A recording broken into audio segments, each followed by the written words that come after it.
Hi, my name's Eric, welcome back to my channel. Let's talk once again about Janet Jackson. Today I'm giving her 1993 album Janet my first reaction and breaking down the album's lyrics. Before I dive in, let me know in the comments down below what your favorite song from this album is. Check the description for a link to a list of nonprofits that you can donate to. Please subscribe to be here when I post new videos every week and hit the bell icon to be notified when my videos go live. This is a very long album at almost 30 tracks, so what I'm going to do is the same thing that I did in my reaction to Rhythm Nation, and group short interludes with the longer tracks and analyze them together in pairs or groups of 3. Without further ado, track number 1 is Morning, and track number 2 is That's the Way Love Goes.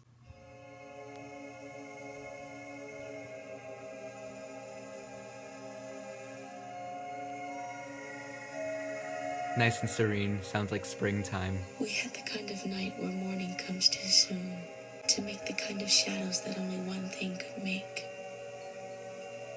Love.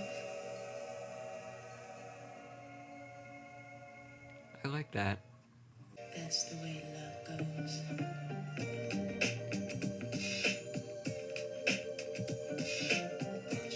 We carried over that sort of serene, sunny vibe.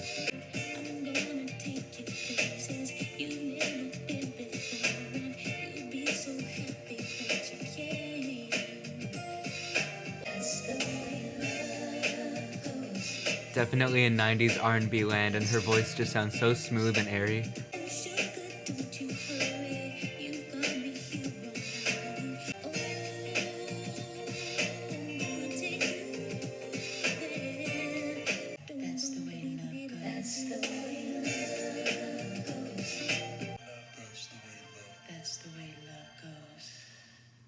Okay, I wasn't expecting it to be so actively beautiful and serene. Like I mentioned, it feels very much like springtime with those strings and chimes. That intro interlude is just so lyrically beautiful. It sets this really intimate and delicate tone. It almost feels like we're in the peaceful morning after the stressful night of Rhythm Nation. So we start out in this headspace of being in a romantic relationship and wanting to spend more time with this intimate partner, and then we move on to That's the Way Love Goes, and there's an interesting number of parallels, I think, to Madonna's Erotica, which I talked about last week. This album was released after Erotica, but it would have been written and recorded largely before Erotica was released. But it probably says a lot about the times that two of the biggest pop stars in the world would both make albums about social issues and about romance, and with sort of similar overlapping imagery. Here, as on Erotica, we have the flame as the symbol of passion, which again isn't an unusual idea. It's a very nice encapsulation of the sort of dual properties of love. It feels good, feels warm, and then it burns. For the most part, the song is pretty literal, but the very choice to bring sex to the forefront, I think, wouldn't have been an obvious decision back in 1992 or 3. So again, it's very interesting that both Madonna and Janet, at the peak of their fame and relevancy, and both coming off of extremely impactful album cycles in 1989, decided that now is the time for this particular type of statement. Track number 3 is You Know, and track number 4 is You Want This. Who is it? Sounds like a little party. Okay.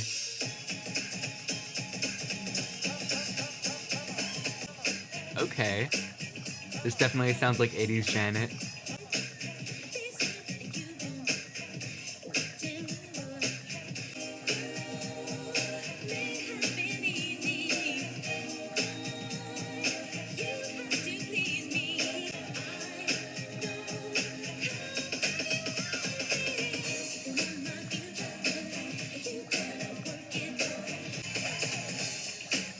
This is a lot of fun already. It's very much like you want it, come and get it, but on these conditions. I like how the two titles of these tracks form their own sentence. That's fun. So the sounds on that interlude are the sounds of, being let into a party, and being let in is very much what You Want This is about. It's about being let in as a partner, and at the risk of comparing Madonna and Janet too much, we have another parallel here to Thief of Hearts, when Janet is portraying love like Madonna as a competition, and in doing so, puts down other women. On Thief of Hearts from Erotica, Madonna said that this other woman character was duplicitous and manipulative, and here Janet calls other women easy. And like Madonna, Janet here is giving herself the upper hand and putting herself in a position of power by demanding that if this lover wants to get with her, he has to put in the work. And that idea of earning her love is something that Janet's explored since Control. Track number 5 is Be a Good Boy, and track number 6 is If. Be a good boy and put this on. Okay.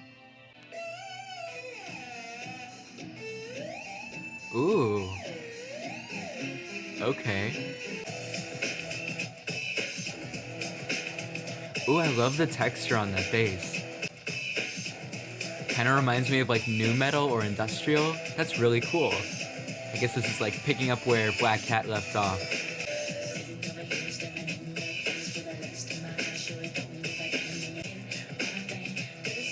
Okay. Ooh, and there it brightens up.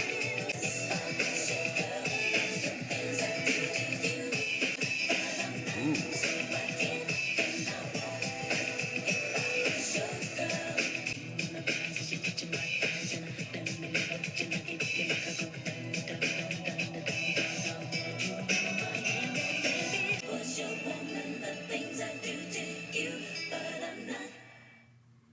Okay, that song does some things that I love in pop music because first, it's danceable and fun and high energy, but it also experiments sonically with those sort of rock industrial instruments, especially at the beginning and on the verses. And I would guess that the command that she gives on the interlude is part of the fantasy of this track, right? Because on If, it's all about Janet fantasizing about this guy and watching him and trying to entice him with her fantasies. But then, as she shares her own fantasies, it creates fantasies in him. So on the second verse, she tells him to close his eyes and to imagine her, and then that transitions into a real physical interaction where he is touching her thighs. So by the time the second chorus comes around, this fantasy has sort of grown flesh and become tactile and possibly real with these more specific details of how things taste and feel and all of that stuff. I guess this movement could be interpreted in two ways. Either the fantasy becoming so elaborate that it starts to feel real,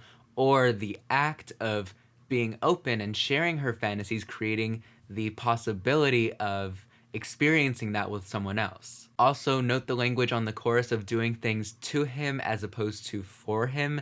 Again, she's still in a position of power. This isn't her begging or pleading, so she still has the upper hand. Track number 7 is Back, and track number 8 is This Time.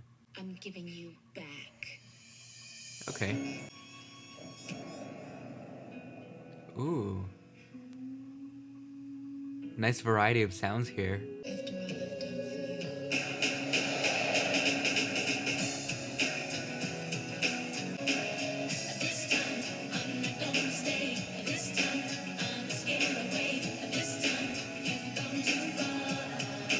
you. Interesting change in emotions here. Ooh.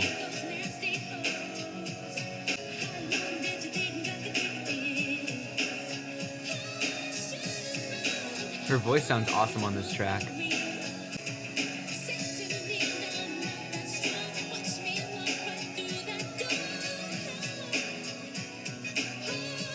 Good for her.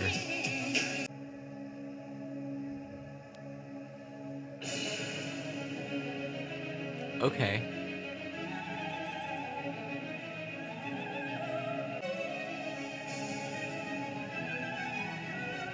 Wow. Again, a really nice variety of approaches here. Yes, love the beat over the strings.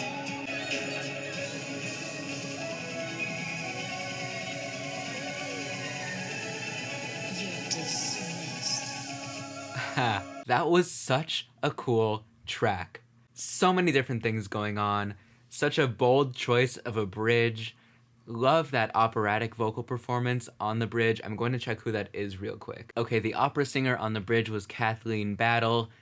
It fit just so well with the drama of the song. It's just such a perfect encapsulation of the like weight that Janet approaches love with on all of her music. But we're barely a quarter of the way through the album and Janet is already, prepared to let this guy go. And like Janet mentioned, this guy who she's dating, or I guess the past guys that she's dated, all, just go off and chase other women and she's just tired of it. We have this door motif going on the second verse when she talks about leaving, and so between this song and the interlude with the door, we have this guy coming in and then her going out. I'm not quite clear on the mechanics of it. Like, is he just like staying in her house now? I like at the end of the song when she says, "You're dismissed." It's just so cold and clinical, and it's very much a thing that a superior says to an inferior. So again, she is not giving up on holding on to this power. But in fairness, this is pretty early on the album, so there always is the chance that we'll hit that requisite descent into misery, so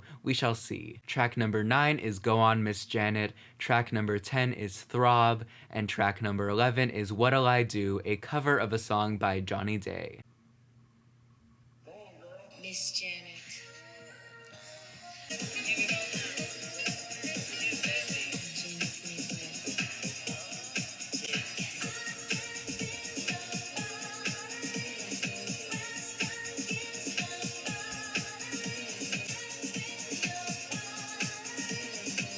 This album just takes so many twists and turns. It's really ambitious and really fun.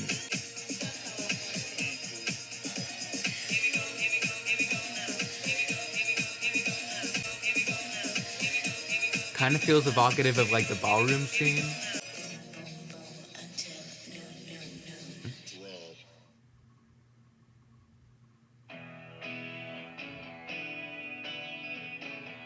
Again, yet another left turn. Very cool.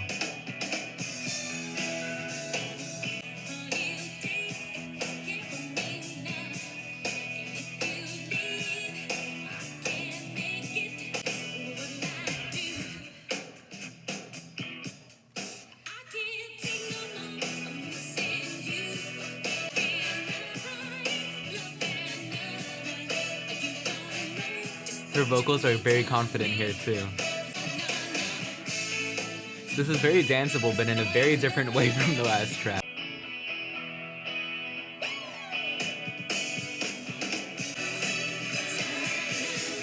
Wow, okay, what a pair of tracks. So Throb is just a perfect example of how the physicality of dance emulates the physicality of like physical intimacy, very much again in line with Madonna's Erotica. Janet tells the DJ basically to turn her on by, playing the music, so we get this sort of sensual perspective of dance and of dance music. And then of course the idea of throbbing isn't just physical but also musical. Part of the body throbbing originates from, a heartbeat, and then the throbbing nature of dance music comes from a dance beat. And that comes to the surface more on the chorus when she talks about actual bodily contact, again drawing this parallel between the pleasure of dance and the pleasure of intimacy. And yet another parallel here, to me, this cover of What'll I Do brings to mind Madonna's cover of Fever on Erotica. They're both covers by women of songs by men written 40 to 50 years earlier. And both songs are very specific in how they lyrically combine physical and emotional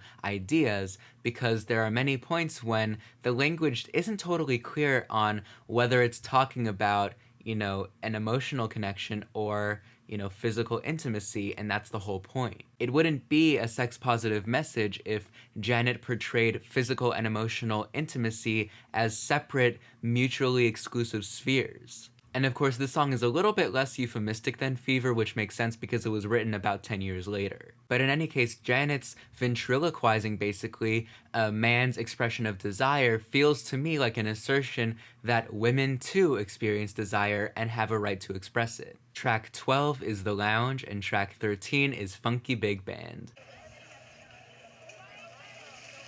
Some ambient noise, a crowd, and applause.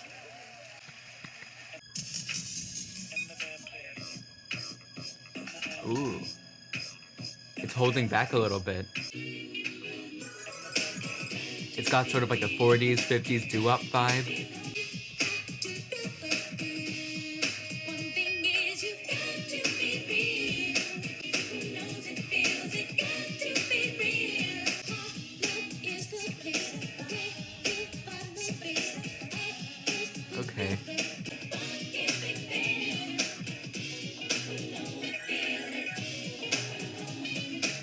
Okay, I mentioned this before, but this album is really, really diverse stylistically. We had everything from like rock to classic soul and now to jazz and new jack swing. And something in particular that I like that Janet's doing here is that she's tracing a musical history over these last couple tracks. Because of course, What'll I Do was a cover of a song from an era of jazz and soul artists like Otis Redding, who discovered Johnny Day. And Janet opens this song by mentioning the Lenox Lounge, which is a renowned jazz bar and sort of a hotspot in the Harlem Renaissance. So we're moving back in time in Black music and art history. So it'll be interesting to see how she carries over this message of race and history and pride to track number 14, Racism, and track number 15, New Agenda, featuring Chuck D.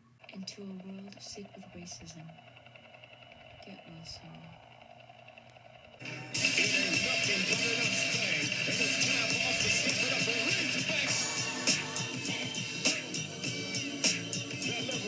And now we're in the present.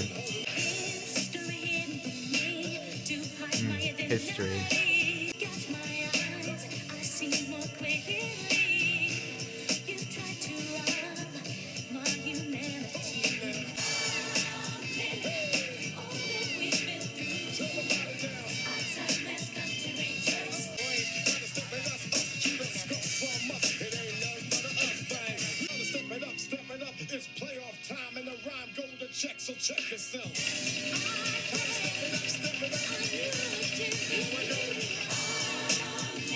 So I was wondering how she would carry over this message about history, and she did very explicitly on the first verse when she talks about her history being suppressed to basically make her feel less valuable. She was taking us back to the 1920s, 30s, 40s to talk about the history of jazz and to take us back to the jazz bands of early 20th century American pop culture. But she makes it clear that Funky Big Band wasn't just a moment or a relic, but a continuum to today by infusing that sound into a song that was modern and relevant. So she is unveiling this history to push back against the racism that has suppressed discussion of the achievements and contributions of Black Americans. And that's the new agenda: equality, inclusion, and education to lift people up. Track number 16 is Love Part 2, and track number 17 is Because of Love.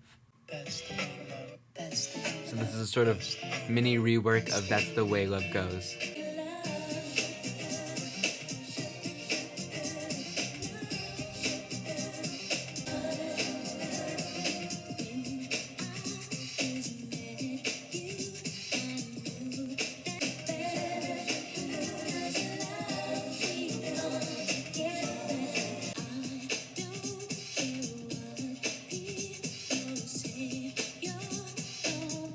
We're back to the brightness and optimism of the beginning of the album.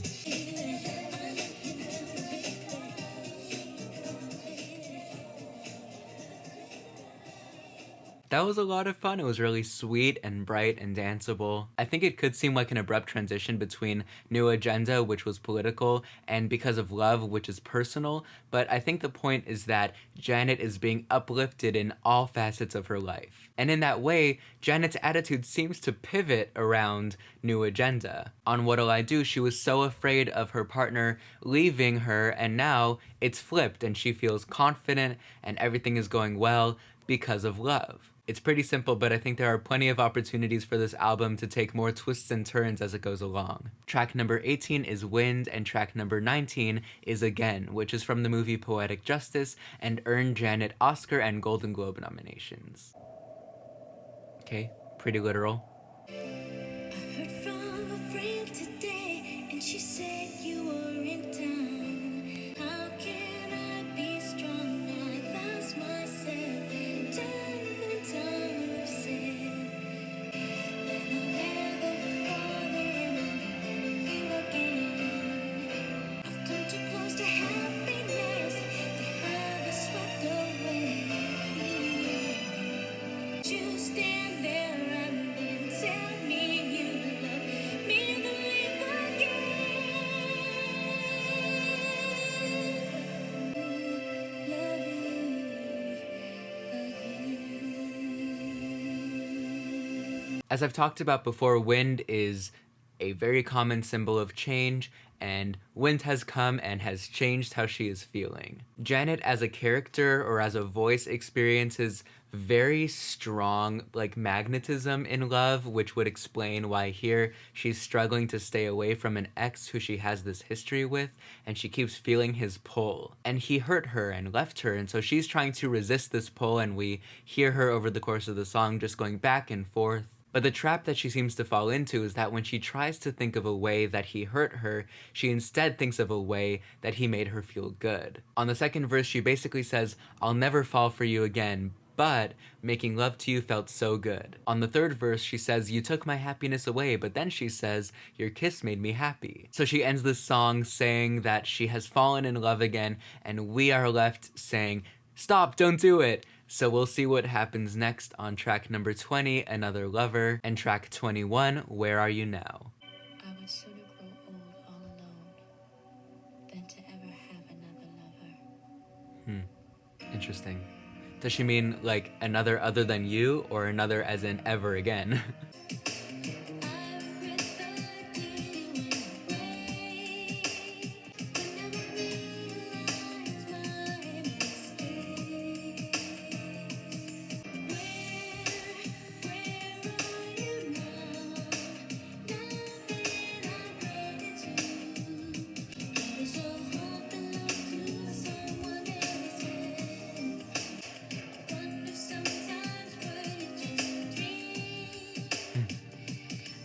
Again, we're back in the realm of fantasy and dreams.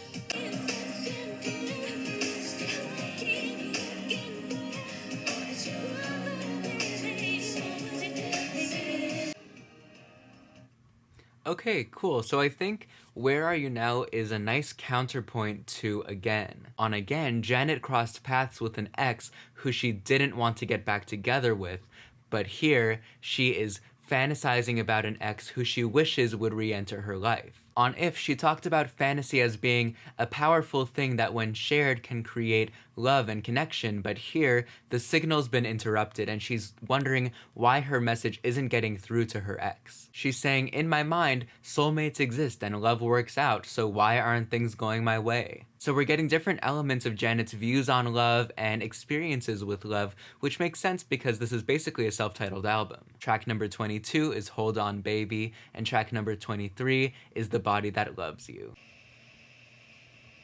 Hold on, baby, let me get you ready.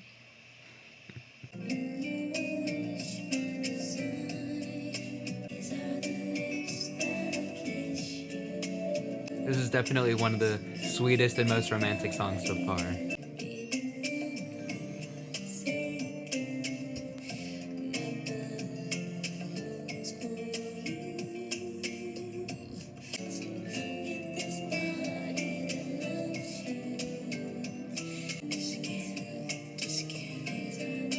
This is so relaxing and serene.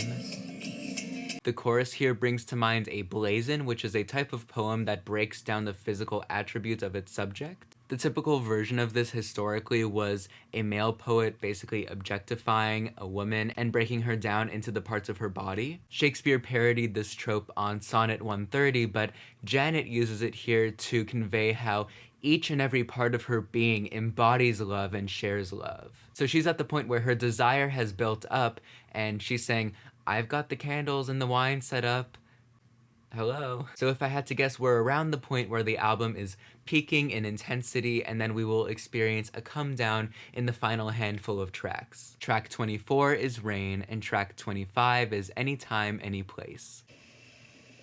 Again, another pretty literal interlude like wind. We have wind and rain, sort of elements of change.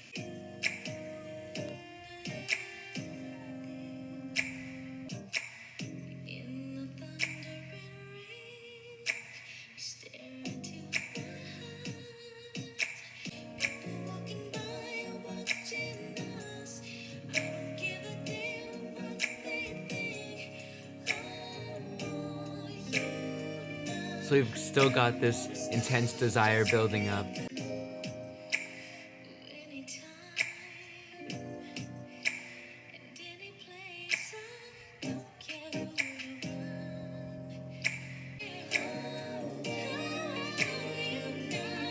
there she goes. It's interesting that on the songs where she's expressing the strongest desire, she's sort of pulling back and the songs are less bombastic. So the appearance of Rain is yet another pretty eerie parallel between Janet and Erotica. On both albums, Rain comes at the point when the singer is feeling the most desire and needs to be sort of cleansed and renewed. And of course, the explosion of thunder mirrors the unleashing of this love. On the second verse, she returns to the dance floor and her mind starts working. And she starts fantasizing, and once again we have this parallel between the physical and emotional communal experience of the dance floor and the bedroom. Also, apparently, Janet used this song as the center of like a safe sex PSA, which is yet another example of the great advocacy work she was doing through her music. Track number 26 is Are You Still Up? Track 27 is Sweet Dreams, and the final track, track 28, is Whoops Now. Are you still up? Yes. We've got Rain again and these sort of ambient sounds. It's very beautiful, very lush. Sweet dreams.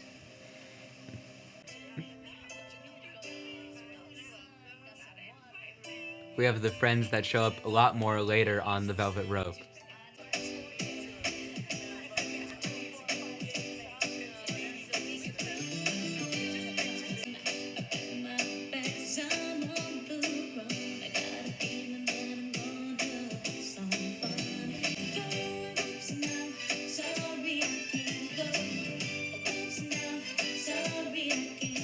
This feels kind of like 70s-ish, I think.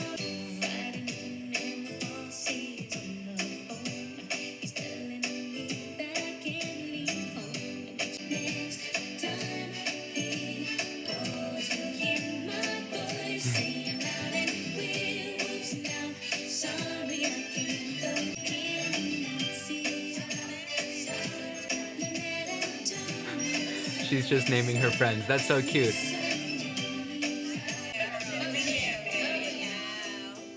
Oops. Was not expecting the album to end that way. But I guess it makes sense, like Janet wants us to leave sort of on a high, like in a good mood. So we had these interludes where we go to sleep, and I thought it would lead us to a dream sequence, and I mean, I guess this is pretty dreamlike, but it, on a literal level, takes place on another morning after, just like the first couple tracks at the beginning of the album. And she uses a couple of devices to sort of reintroduce us into the real world after being so engrossed in the world of this album, you know, this very long, almost 30-track album. First, she mentions her boss from work, so we have some real-world mundanities pulling us out of the love landscape of this album. And second, we have her going on a trip, which is her literally saying goodbye at the end of the album. She brings up her friends, which is something that she does probably on a solid quarter of her songs. Before on this album, her friends represented interruptions, like when they let her know on Again that her ex was back in town and sent her into a tizzy. And now they are fully pulling her away from us, and we end this album on an escapist, optimistic note. Overall, I think this album is very much in line with The Velvet Rope and Rhythm Nation as being a very long, very detailed, multifaceted, and ambitious album. It's interesting that she would make this a self-titled album when her debut, I believe, was called Janet Jackson, but this is her transitioning into sort of a different phase of her personality. And part of that is this variety of artistic approaches that she takes, which I think is very effective. I would liken her brief use of industrial instrumentation to the nu metal influences that Rina Sawayama has on her new album. I think Janet's persona on this album was very self-consciously complicated. So whereas a shorter album might approach nuance by having different parts of the same song be different takes on an issue or different perspectives on a feeling, here she does that over the course of multiple tracks. So I think this is yet another great project from Janet. Thank you to all of you who suggested that I listen to it, and please let me know in the comments down below if you have any other requests for music I should react to or topics I should cover in my videos. So check the description box for that donation link. Please subscribe to be here when I post new videos every week. Thank you so much for being here. I hope you are staying safe and healthy, and until next time, that's it.